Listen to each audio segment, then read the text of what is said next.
जय श्री कृष्णा। राधे राधे। जय माता दी।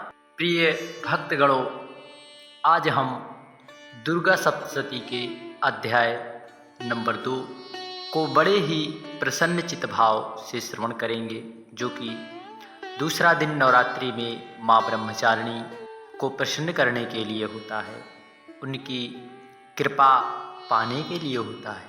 तो ऐसे में माँ ब्रह्मचारिणी को हमें प्रसन्न करने के लिए उनकी आराधना अवश्य करनी चाहिए। तो आइए दुर्गा सप्तशती के अध्याय दूसरे को हम लोग बड़े ही प्रसन्न चित्त भाव से माँ अम्बे जगदम्बे की छवि को बसाते हुए उस कथा को श्रवण करें। महर्षि मेधा बोले, पूर्व काल में देवताओं और असुरों में पूरे 100 वर्ष तक बहुत भयानक घोर संग्राम हुआ, और उस संग्राम में असुरों का स्वामी महिषासुर था और देवताओं के नायक इंद्र थे।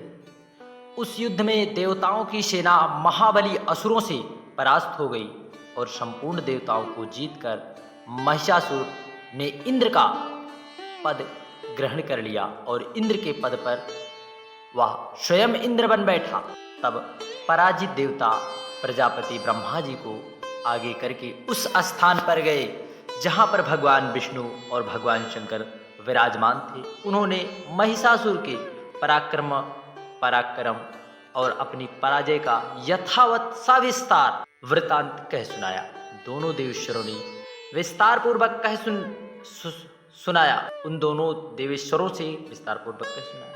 वे बोले, भगवान महिषासुर सूर्य, इंद्र, अग्नि, चंद्रमा, यम, वरुण, अन्य देवताओं के भी अधिकार को छीनकर स्वयं ही अधिष्ठाता बन गया। उस दुरात्मा महिषासुर ने समस्त देवताओं को स्वर्ग से निकाल दिया है। अब वे मनुष्य की भांति पृथ्वी पर विचरण करते हैं। दैत्यों की यह सारी करतूत हमने आप लोगों से कह सुनाई। अब हम आपकी शरण में आए हैं। उसके वध का कोई ना कोई आप उपाय अवश्य सोचिए। तब भगवान विष्णु और भगवान शिव बोले कि अब देवताओं, आप निश्चिंत हो जाइए, इसका कोई ना कोई उपाय जरूर। तब भगवान शिव और विष्णु भगवान ने दैत्यों पर बड़ा क्रोध किया। उनकी भौवें तन गई, मुंह टेढ़ा हो गया। तब अत्यंत कोप भरे हुए भगवान श्री हरि विष्णु के मुख से एक महान तेज प्रकट हुआ। इसी प्रकार ब्रह्मा, शंकर, इंद्र आदि अन्य देवताओं के शरीर से बड़े बड़े भारी तेज निकला। वह सब मिलकर एक हो गया। महान तेज का वह पुंज जज्वालयमान पर्वत सा जान पड़ा। देवताओं ने देखा, वह उसकी ज्वाला संपूर्ण दिशाओं में व्याप्त हो रही थी। संपूर्ण देवताओं के शरीर से प्रकट हुई उस तेज की कहीं तुलना नहीं थी। एकत्रित होने पर वह एक शरीर से नारी का रूप में परिणित हो गया और अपने प्रकाश से तीनों लोक में व्याप्त हो जान पड़ा। भगवान शंकर का जो तेज था, उससे देवी का मुख प्रकट हुआ। यमराज के तेज से सिर और बाल निकले। भगवान श्री हरि विष्णु के तेज से उसकी भुजाएं। इसी तरह समस्त देवताओं के तेज से सारे स्वरूपों का निर्माण हो गया। तदंतर इसी प्रकार अनन्याय देवताओं के तेज से भी, अनन्य देवताओं के तेज से उस कल्याणमयी देवी का आविर्भाव हुआ। तदंतर समस्त देवताओं के तेज पुंज से प्रकट हुई देवी को देखकर महिषासुर के सताए हुए देवता बहुत ही प्रसन्न हुए। पिनाकधारी भगवान शंकर ने अपने त्रिशूल से एक शूल निकाल कर उन्हें दे दिया, जिस भगवान विष्णु ने उसे चक्र से चक्र उत्पन्न करके भगवती को अर्पण कर दिया। उसी प्रकार वरुण ने शंख, अग्नि ने शक्ति, वायु ने धनुष और बाण से भरे 2 तरकस दिए। सहस्त्र नेत्रों वाले देवराज इंद्र ने अपने वज्र को दे दिया। ऐरावत हाथी से उतारकर 1 घंटा दे दिया। यमराज ने कालदंड दिया। वरुण ने पास, प्रजापति ने स्फटिकाक्ष की माला, ब्रह्मा जी ने कमंडल दे दिया। भगवान सूर्य ने रोमकूपों में अपनी किरणों का तेज भर दिया। काल ने भी उन्हें चमकती हुई ढाल और तलवार। क्षीर समुद्र ने उज्ज्वल हार तथा कभी जीर्ण ना होने वाले दिव्य वस्त्र भेंट किए। साथ ही उन्होंने दिव्य चूड़ामणि, 2 कुंडल, कड़े, उज्ज्वल अर्धचंद्र, सब बहुओं के लिए केयूर, दोनों चरणों के लिए निर्मल नूपुर, गले की सुंदर हंसली और सब उंगलियों में पहनने के लिए रत्न जड़ित अंगूठी। इसी प्रकार समस्त देवताओं ने अपने अपने अस्त्र माँ जगत जननी को भेंट किए और जलधि ने उन्हें कमल का फूल भेंट किया। हिमालय ने सवारी के लिए सिंह, भांति भांति के रत्न समर्पित किए। धनाध्यक्ष कुबेर ने मधु से भरा एक पात्र दिया और संपूर्ण नागों के राजा शेष ने, जो इस पृथ्वी को धारण करते हैं, उन्हें बहुमूल्य मणियों से विभूषित नागहार भेंट किया। इसी प्रकार प्रिय भक्तगणों, समस्त देवताओं ने भी आभूषण और अस्त्र शस्त्र देकर माँ जगत जननी देवी का सम्मान किया। तत्पश्चात उन्होंने बार बार अट्टहास पूर्वक उच्च स्वर से गर्जना की।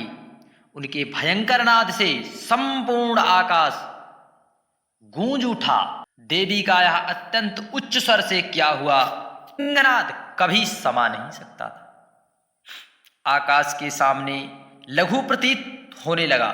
उससे बड़े जोर की प्रतिध्वनि हुई, जिससे संपूर्ण विश्व में हलचल सी मच गई। समुद्र कांप उठा, पृथ्वी डोलने लगी, समस्त पर्वत हिलने लगे। उस समय देवताओं के अत्यंत प्रसन्नता के साथ सिंहवाहिनी भवानी ने कहा, देवी तुम्हारी जय हो। साथ ही महर्षियों ने भक्ति भाव से विनम्र होकर उनका स्तवन किया। संपूर्ण त्रिलोकी को क्षोभग्रस्त देख दैत्यगण अपनी समस्त सेना को कवच आदि से सुसज्जित कर हाथों में हथियार ले सहसा उठ खड़े हुए। उस समय महिषासुर ने बड़े क्रोध में आकर कहा, या क्या हो रहा है? फिर वह संपूर्ण असुरों से घिरकर उस सिंहनाद की ओर लक्ष्य करके दौड़ा और आगे पहुंचकर उसने देवी को देखा, जो अपनी प्रभा से तीनों लोकों को प्रकाशित कर रही माँ जगत जननी। उनके चरणों के भाव से पृथ्वी दबी जा रही थी। माथे के मुकुट से आकाश खिंचा जा रहा था। देवी अपनी हजारों भुजाओं से संपूर्ण दिशाओं को आच्छादित करती थी। नाना प्रकार के अस्त्र शस्त्र के प्रहार से संपूर्ण दिशाएं उद्भासित होने लगी। चिछुर नाम का महान असुर महिषासुर का सेनानायक था। वह देवी के साथ युद्ध करने लगा। अन्य दैत्यों की चतुरंगड़ी सेना साथ लेकर चामर भी लड़ने लगे। 60,000 रथियों के साथ आकर उद्रक नामक महादैत्य ने लोहा लिया। 1 करोड़ रथियों को साथ लेकर महाहनु नामक दैत्य युद्ध करने लगा, जिसके रोए तलवार के समान तीखे। वह असीलोमा नामक महादैत्य 5 करोड़ रथी सैनिकों सहित युद्ध में आ गया।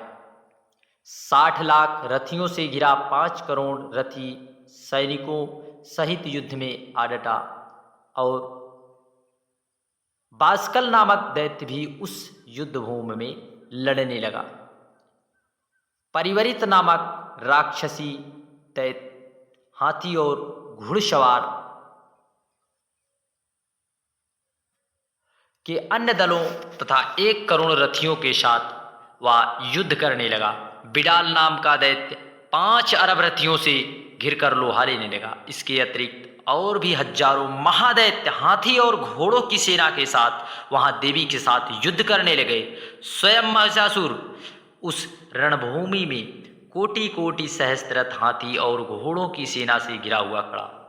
वे दैत्य देवी के साथ तोमर, भिंदीपाल, शक्ति, मूसल, खड़ग, परशु और पट्टिस आदि अस्त्रों का प्रहार करते हुए युद्ध करने लगा। कुछ दैत्यों ने उन पर शक्ति का प्रहार किया तो कुछ लोगों ने पासे फेंके तथा कुछ दूसरे दैत्यों ने खड़ग प्रहार कर देवी को मार डालने का उद्योग किया। देवी भी क्रोध से भरकर खेल खेल में ही अपने अस्त्र शस्त्रों की वर्षा करके दैत्यों के समस्त अस्त्र शस्त्र काट डाले। उनके मुख पर परिश्रम या थकावट का रंच मात्र भी चिन्ह नहीं था। देवताओं और ऋषि उनकी स्तुति करते हुए वे भगवती परमेश्वरी दैत्यों की शरीरों पर अस्त्र शस्त्रों की वर्षा करती है। देवी का वाहन सिंह भी क्रोध में भरकर गर्दन के बालों को हिलाता हुआ असुरों की सेना में इस प्रकार टूट पड़ा मानो वनों में दावा नल फैल रही। रणभूमि में दैत्यों के साथ युद्ध करती हुई अंबिका देवी ने जितने निश्वास छोड़े वे सभी तत्काल सैकड़ों हजारों गणों के रूप में प्रकट हो और परशु, भिंदीपाल, खड़ग, पट्टिस आदि अस्त्रों द्वारा असुरों का सामना करने लगे। देवी की शक्ति से बढ़े हुए वे गण असुरों का नाश भी करते हुए नगाड़ा और शंख भी बजाने लगे। उस संग्राम महोत्सव में कितने ही गण मृदंग बजा रहे थे। तदंतर देवी ने त्रिशूल से, गदा से, शक्ति की वर्षा से खड़ग आदि सैकड़ों महादैत्यों का संहार कर डाला, कितनों को घंटों के भयंकर नाद से मूर्छित कर डाला।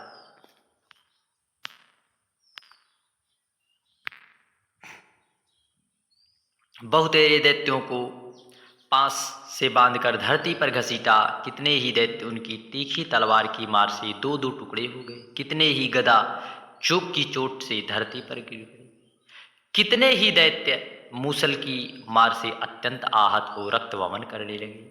उस दैत्य शूल से छाती फट जाने के कारण पृथ्वी पर ढेर हो गए। इसी भांति भांति प्रकार के राक्षसों का सर्वनाश मां जगत जननी ने अपने अस्त्रों के द्वारा किया।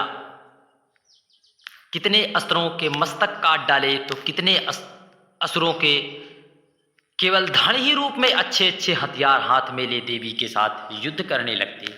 दूसरे कबंध युद्धों के बाजों की लय पर नाचते, कितने ही बिना सिर धड़ के खड़ग शक्ति और रिष्ट लिए दौड़ते। दूसरे दूसरे महादैत्य ठहरो ठहरो यह कहते हुए देवी को युद्ध के लिए ललकारते। जहाँ पर घोर संग्राम हुआ था वहाँ की धरती देवी के गिराए हुए रथ, हाथी, घोड़े असुरों की लाशों से ऐसे पट गई कि वहाँ चलना भी असंभव, क्योंकि सेना में हाथी, घोड़े, असुरों के शरीर इतने अधिक मात्रा में रक्तपात हुआ कि थोड़ी ही देर में वहाँ खून की नदियाँ बहने लगी। जगदम्बा ने असुरों की विशाल सेना को क्षण भर में ही नष्ट कर दिया। ठीक उसी तरह जैसे तृण और काष्ठ के भारी ढेर को कुछ आग क्षण भर में ही भस्म कर देती।